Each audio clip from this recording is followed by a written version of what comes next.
ఇక్కడ ఒక చెట్టు ఉంచండి, తెల్ల పువ్వులు పూసాయి గుత్తులు గుత్తుల్లా. ఈ చెట్టుని మీరు ఏంటిదో గుర్తుపట్టగలరా?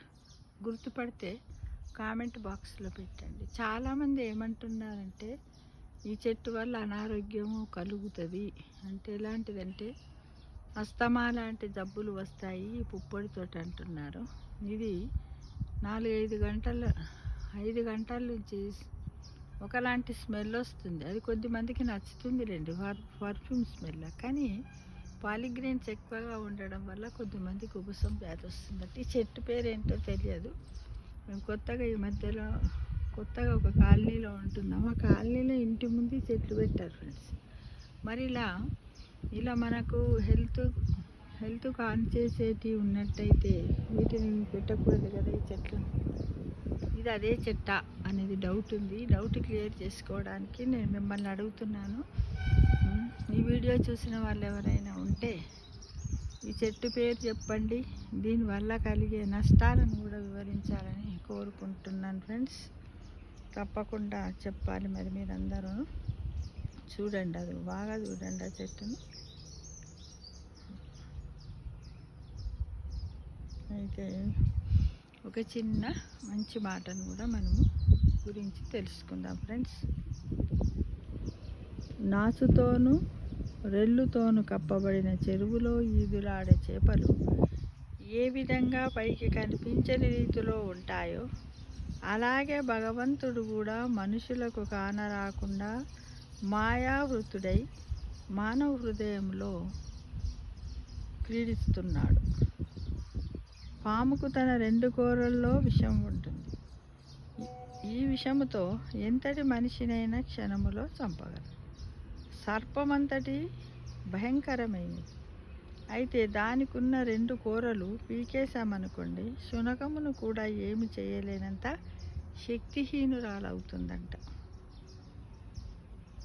మానవునికి కూడా అసూయ, అహంకారం అనే 2 విషపు కోరలు ఉంటున్నాయి. వీటి మూలంగా ఇతరులకే కాక తనకు తాను కూడా అపకారం తలపెట్టుకుంటున్నాడు. వీటి మాయలో పడి పరమాత్మను దూరం చేసుకుంటున్నాడు.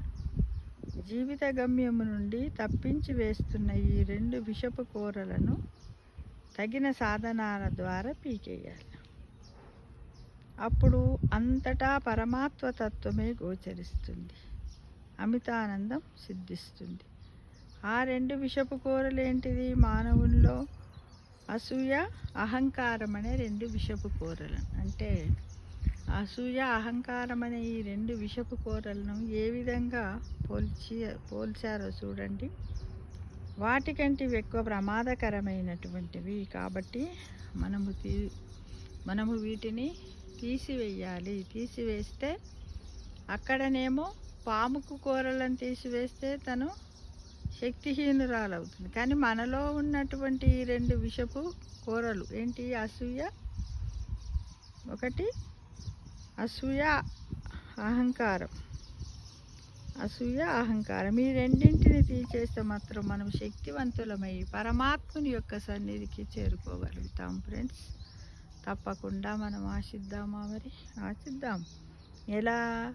అరుణాచల శివ, అరుణాచల శివ, అరుణాచల శివ, అరుణాచల, అరుణాచల శివ, అరుణాచల శివ, అరుణాచల శివ, అరుణాచల, అరుణాచల శివ, అరుణాచల శివ, అరుణాచల శివ, అరుణాచల, అరుణాచల శివ, అరుణాచల శివ, అరుణాచల శివ, అరుణాచల అంటూ ఆకలి తీర్చే రూపము కూడా శివ, దప్పిక తీర్చే నామము శివ, కష్టాల కడలిని దాటించే దైవం శివ, సర్వం శివమయం భవేత్ అంటూ ఆచరిద్దాం మరి.